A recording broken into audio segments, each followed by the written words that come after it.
You know, coming to a racetrack and pumping Pump E85 really takes me back to the early days of the race car, La Fea. Back in the days when we used to just pray the content was good and hopefully it wasn't too watery. And it wasn't always super close to me. Living in Palm Coast several years ago, the closest pump was, I think, in Daytona. And we used to have to drive 30 minutes one way, 30 minutes back, and I normally pick up like 15, 20 gallons at once. Now I have a pump in Sanford, Florida, where I live, that's like 5-10 minutes away.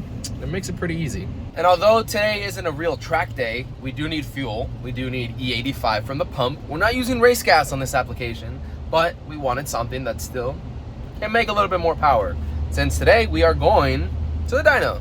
This is for the 4-door Integra, previously known as my wife's build, and since these last couple months I've kind of taken over it. Not that she didn't like the car, but she's had her eyes on an EK hatch now, a little Civic hatchback, and if she's comfortable moving towards a different platform, towards a different style of build, I am more than happy in taking over this 4-door Integra build. And now that we have ITBs, a fresh engine, and we're doing some other modifications in the future, it's time to go to the dyno and see if we can make a little bit more power.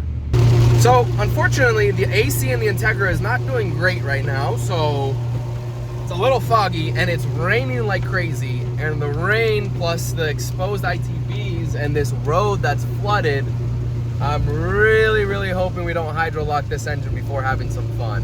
These roads are drenched right now, Florida weather.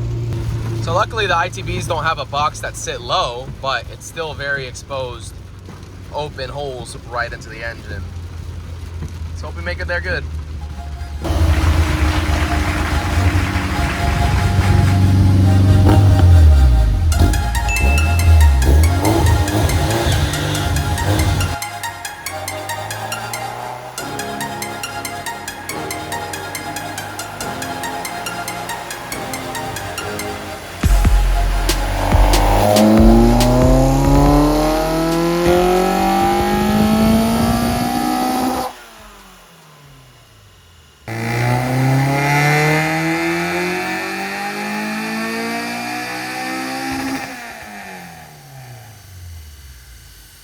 The torque is definitely down, you know, because of ITVs, but the power output's actually really good, surprisingly. For being 65s? Yeah, like the engine's happy revving all the way to 8,200.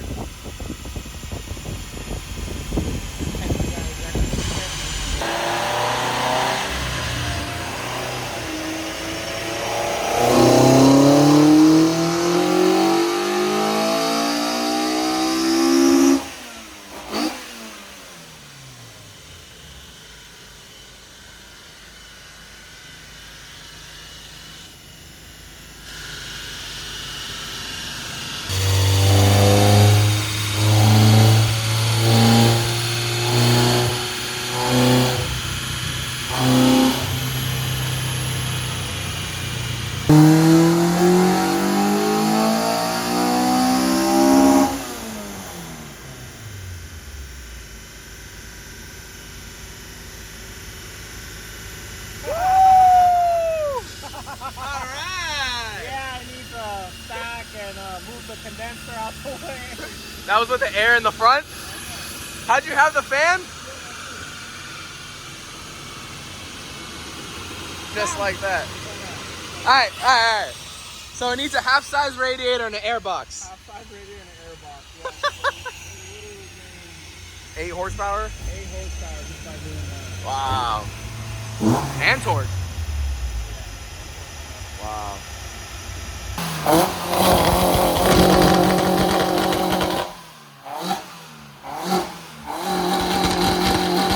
So, recap. Everything went great at the dyno. It's unfortunate that the roads are still very wet, because I would love to be doing some pools right now. But the car's running great. It's a little bit of a learning curve getting used to ITBs rather than a plenum manifold because of how much air comes in with such little throttle percentage.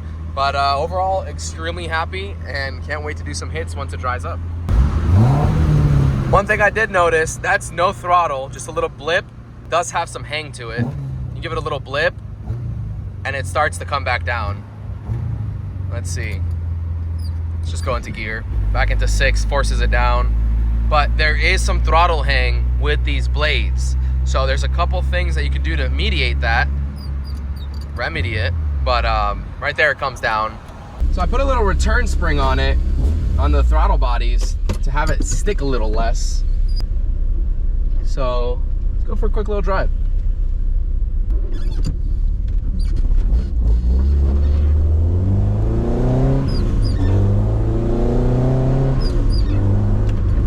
So right there we just let off, we're in neutral coming to a stop, and it's at 2,500 RPM. Give it a little throttle, comes down to around 1,000. So there is a bit of throttle hang for sure, but nothing crazy.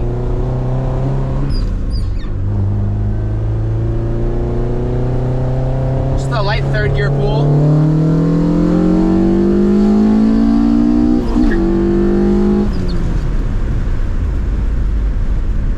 Good.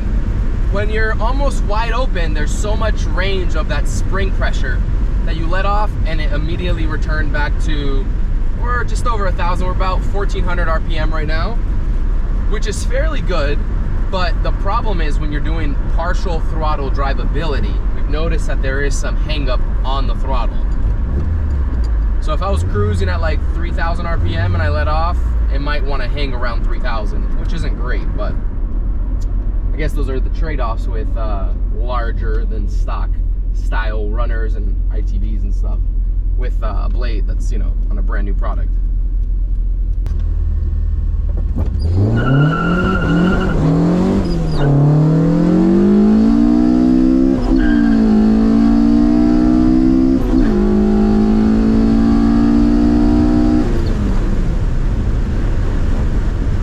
So first, second, third, and fourth, and I think, nope, that's just the regular Jeep up there.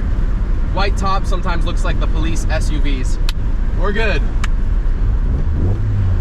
That's pretty good. Feels nice. Let's go to Honda. 175 on coolant temp. It's running really, really cool. Throttle positions pedal right now, you can see it's 0. Very, very little open. Very nice response, back to 0. I'm telling you, the little hang up that it has is kind of hit or miss. I wonder if we just calibrate the ITBs a little bit better in the sense of maybe cutting a little bit or sanding a little bit of the blade on the inside, and then thus also increasing the airflow on idle, have a little bit of a controlled leak if you would, and that would help a little bit against the hang because it would be easier to close in the runner. But I don't know. See if we can do another little hit. 169 coolant temp. The car's been running so cool these last couple days. The thermostat had gotten stuck, so I recently took out the thermostat. I know, big no, but sometimes you have to. I'll do a rolling second this time, because if not, it's like almost useless. I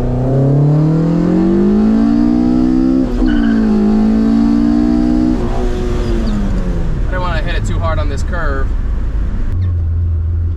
Second gear.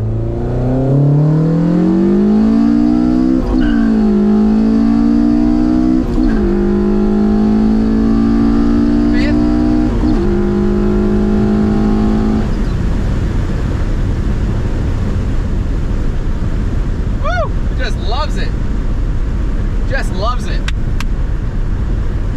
It's feeling good for a little 140, 148 horsepower. We need some actual tires on this thing. But the engine is so happy right now. I think we're gonna go up to next town over, northbound. Happens to be an E85 station. We're about a quarter tank right now. We need to refuel. On throttle, off throttle. On throttle, off throttle. On throttle, off throttle. On throttle, off throttle. It's pretty good. All things considered, especially for the price point, I think it's still an extremely well-priced unit. And if all you have to deal with is a little bit of throttle hang in those cruising environments that it doesn't instantly snap back shut as if you were racing, then I think that's a pretty good trade-off.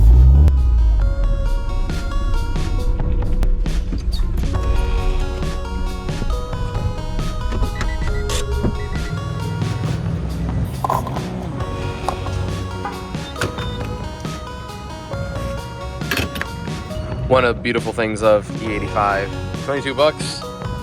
We are all topped off. Full tank.